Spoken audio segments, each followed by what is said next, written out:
Hi guys! So, good morning sa atin lahat. Tayo ay mag-workout today. At, ayun na nga. Bago tayo mag-workout, of course, maglinis muna tayo para pagdating natin, pagoda na tayo. Wait lang. Hindi na tayo maglilinis. So, maghuhugas muna tayo ng plato. Para later, rest na lang. Kahit tayo magtagal, wala tayong hugasan. So, ayun. Tayo ay cheese day today.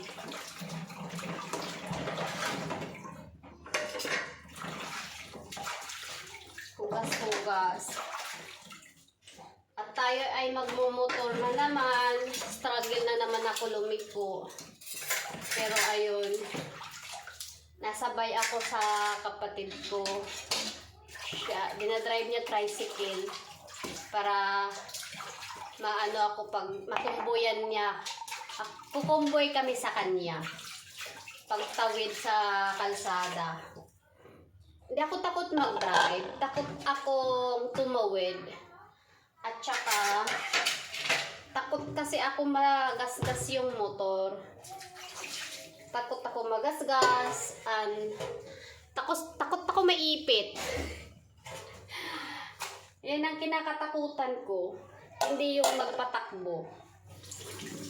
Kasi sa laki ng ng motor, hindi ko talaga siya maabot. Pinaplanuhan namin na i-lower siya, kaso ang mahal. Nasa 10 na rin. Kaya ang plan namin ay, tawag nito, palitan na lang ng upuan. Kaso wala pa kami ngayon extra. So, tiis-tiis na muna si Inday. Ingat-ingat muna.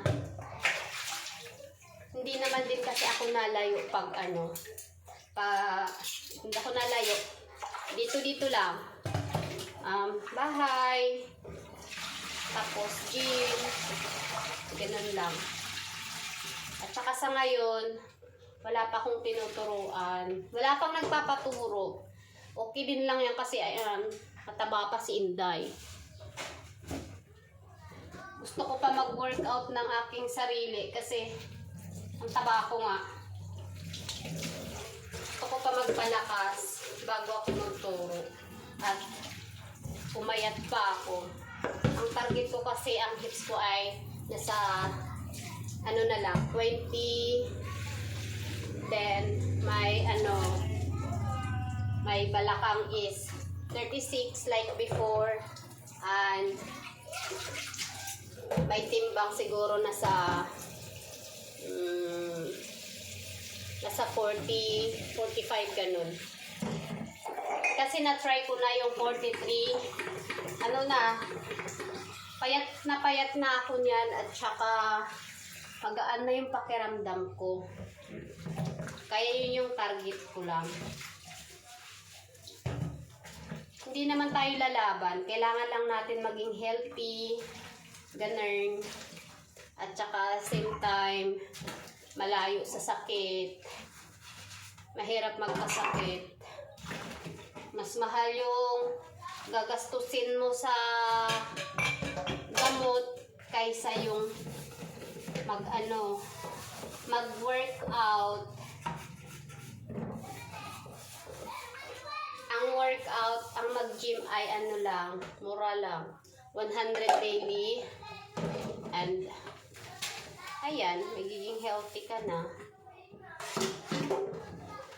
Kaysa maggamot ka, maging healthy na yan. Gym lover. Matagal na ako nag-workout, guys. Nag-start siguro ako, nagtrabaho ako sa gym ng 2001 yata yon. Yeah, 2001. Bago pa mag-pandemic. At dati mataba ako. Ang timbang ko, I think, nasa nasa 80. 80 yung timbang ko dati bago ako pumasok sa gym. Ganun. Better pa ako ng mga panahon na yun. And then, minotivate ko yung sarili ko na, yun nga, mag-lose ng weight at saka mag-lose ng, basta maging healthy. Pero hindi ko, nung nag-gym ako, hindi ko pinangarap magkaroon ng abs. Pumayat lang at saka magkaroon ng hubog kahit pa paano. Wish ko magkaroon ng puwet. May puwet naman ako pero hindi siya bagsak, maliit lang. Wala siyang hubog. Lalo na yung glutes ko, ganun. So, siguro na-achieve ko yung pagpapapayat, guys, sa, na rin, disiplina. Disiplina sa sarili, sa mga kinakain mo, ganun, tamang tulog. Nakuha ko siya within, mayat ako ng mga 8 months, ganun. Pumayat ako ng 8 months. And, nagkaroon ng shape ang katawan ko almost 1 year. Tapos, katapos nun, mga 6 months din nag-grow yung, yung butt ko. And, basta naging maganda yung katawan ko, mga 2 years siya. Pagkatapos ko magpapayat doon sa timbang ko na 80. Ayun. Mga 2 taon. Pagkatapos ng 2 taon na yun, guys, doon ako natutong magturo. Hindi man ako professional na magtuturo na trainer. Yung tinuturo ko based sa experience ko sa sarili ko, yun yung tinuturo ko sa mga kaibigan ko at saka sa mga taong yun ng, alam mo yun, assistant sa gym, ganun. Doon ako nag-start hanggang sa totaling natuto ako paano disiplinahin ang sarili, anong kakainin mo, ganyan. Tapos ano yung mga tamang way para ka talaga, tawag dito, mag-build up yung katawan mo. Kasi ang pag-workout, hindi lang basta siya workout. Kailangan may routine ka. May routine ka araw-araw. Hindi man siya araw-araw na mag-workout. Hindi ka na kailangan mag-araw-araw mag-workout. Siguro, kung hindi ka busy, sa 1 linggo, mga 2 beses yung pahinga mo, ganyan. Pero kung busy ka, pwede naman sa 1 linggo, 3 beses ka lang mag-workout o 4, ganun. Depende sa'yo. At depende rin sa trainer, yung ibibigay sa yung routine, ganyan. So, yun yung mga experience ko natutunan. At saka sarami ko rin na kasalamuhan na mga taong professional na naakyat sa gym dati nung mataba pa ako. Tinuturo nila yung mga dapat at hindi dapat, lalo na sa mga food supplement. Na-try ko na yung mga food supplement, guys. Sa akin, pag hindi naman kayo lalaban or walang competition na sa salihan, parang healthy lang. Huwag na kayong mag-take ng medicine or food supplement. Kasi hindi siya talaga totally maganda sa health.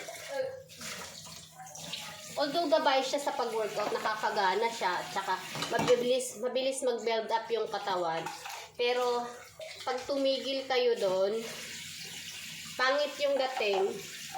Pag tumigil kayo mag-workout, kahit mga 1 week lang, makikita nyo yung bagsak na katawan nyo.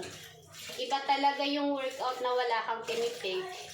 Pagkain lang, tamang tulog, tamang kain, ganyan. Yun yung sinasabing disiplina. Kahit tumigil ka ng ilang weeks, hindi masyado babagsak yung katawan mo.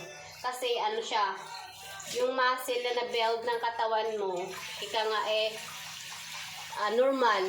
hindi siya galing sa medicine, sa food supplement. Yun yung naano ko doon. Kasi nag-try din ako lahat niyan.